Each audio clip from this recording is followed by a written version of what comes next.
Draft estimate ಮಾಡಿದೆ 1,000 ಕೋಟಿ ರೂಪಾಯಿಯ ಡ್ರಾಫ್ಟ್ ಎಸ್ಟಿಮೇಟ್ ಮಾಡಿದೆ. ಈಗ 300 ಬೆಡ್ಡಿನ ಆಸ್ಪತ್ರೆಗೆ ಮತ್ತು ಅಲ್ಲಿ ಅಭಿವೃದ್ಧಿ ಮಾಡಲಿಕ್ಕೆ ಈಗ ನಾವು ಬರೀ 10 ಎಕರೆ ಜಾಗ ಎಲ್ಲೂ ಮರ ಕಡಿಯುವಂಥ ಕೆಲಸವನ್ನು ಮಾಡೋದಿಲ್ಲ, ಪರಿಸರದ ಜೊತೆ ಮಾಡುವಂಥ ಕೆಲಸವನ್ನು ಮಾಡ್ತೇವೆ. ಬರೀ 10 ಎಕರೆ ಜಾಗದಲ್ಲಿ ಏನು ಮೆಡಿಕಲ್ ಕಾಲೇಜ್ ಮತ್ತು ಆಸ್ಪತ್ರೆಗೆ ಬೇಕಾಗುವಂಥ ಜಾಗವನ್ನು ಸಿಲೆಕ್ಟ್ ಮಾಡಿ ಅದನ್ನು ಮಾತ್ರ ಕ್ಲಿಯರ್ ಮಾಡಿ ಅಲ್ಲಿ ಮಾಡುವಂಥ ಕೆಲಸವನ್ನು ಮಾಡ್ತೇವೆ. ಮತ್ತು ಬೆಟ್ಟ ಗುಡ್ಡ ಇದ್ದರೆ ಅಲ್ಲಲ್ಲೇ ಅದನ್ನು ಮಾಡಿ ಇದಕ್ಕೆ ಬೇಕಾಗುವಂಥ ರಸ್ತೆ, ನೀರು, ಫಿಲ್ಟ್ರೇಷನು ಇದೆಲ್ಲ ಸೇರುವಾಗ ಸುಮಾರು 400ರಿಂದ 450 ಕೋಟಿ ರೂಪಾಯಿಗಳ ಅನುದಾನದಲ್ಲಿ ಇದನ್ನು ಈ ಆಸ್ಪತ್ರೆಯನ್ನು ಮಾಡುವಂಥ ಕೆಲಸಗಳು ಆಗ್ತದೆ. ಆನಂತರ ಮೆಡಿಕಲ್ ಕಾಲೇಜ್ ಮಾಡಲಿಕ್ಕೆ ಸುಮಾರು 200 ಕೋಟಿಯ ವ್ಯವಸ್ಥೆಗಳು ಬೇಕಾಗ್ತದೆ. ಇಕ್ವಿಪ್ಮೆಂಟ್ಸ್ಗೆ ಒಂದು 250 ಕೋಟಿ ರೂಪಾಯಿಗಳು ಬೇಕಾಗ್ತದೆ. ಒಟ್ಟು ಟೋಟಲ್ ಬಜೆಟ್ 1,000 ಕೋಟಿ ರೂಪಾಯಿಯಲ್ಲಿ ಈ ವ್ಯವಸ್ಥೆಗಳು ಆಗ್ತದೆ. ಇಲ್ಲಿನ ಆಸ್ಪತ್ರೆಯಿಂದ ರಿಕ್ವೈರ್ಮೆಂಟ್ ಇದೆ ಮೆಡಿಕಲ್ ಕೌನ್ಸಿಲ್. ಈ ಆಸ್ಪತ್ರೆಯನ್ನು ಓನ್ಲಿ ಗೈನಿಕ್ ಹೆರಿಗೆಯವರಿಗೆ ಮಾತ್ರ ಬಳಸಬೇಕು. ಅಂದರೆ ನೋಡಿ, ಆಸ್ಪತ್ರೆಯಲ್ಲಿ ಹೆರಿಗೆಯ ಪೇಷಂಟು ಬೇರೆಯೇ ಇರ್ತಾರೆ, ಅಂದರೆ ಅವರು ಒಂಥರ ಅಟ್ಮಾಸ್ಫಿಯರ್ ಅಲ್ಲಿ ಬೇರೆ ಇರ್ತದೆ, ಮತ್ತು ಪೇಷಂಟುಗಳಿಗೂ ಬೇರೆ ಇರ್ತದೆ. ಅದರಿಂದ ನಾವು ಇದನ್ನು ಬರೀ ಮಕ್ಕಳಿಗೆ ಹೆರಿಗೆ ಆಸ್ಪತ್ರೆಯನ್ನಾಗಿ ಮಾಡಬೇಕು ಅಂತ ನಮ್ಮ ಕಲ್ಪನೆ ಇದೆ.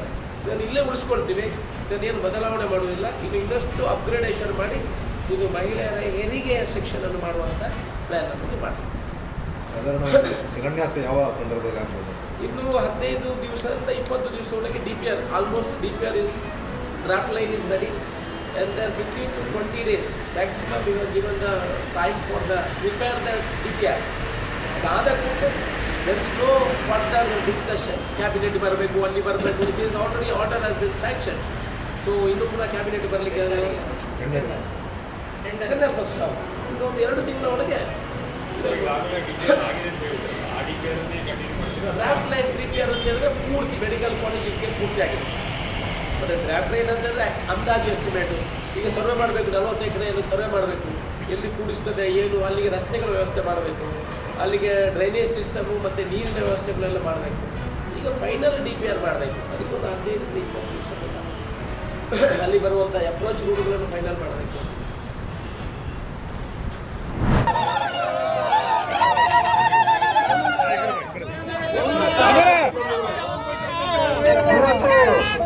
ಸುಮಾರು 2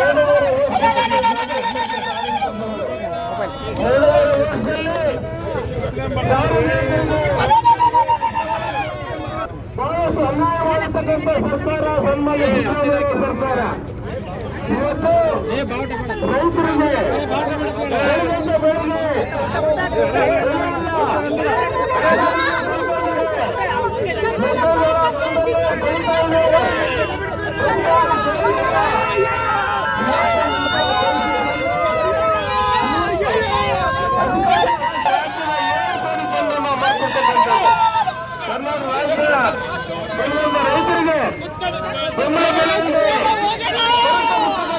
ಪರಿಸ್ಥಿತಿಯನ್ನ ನಾವು ನೋಡಿ ನಮ್ಮ ರಾಜ್ಯದ ಭಾರತೀಯ ಜನತಾ ಪಕ್ಷ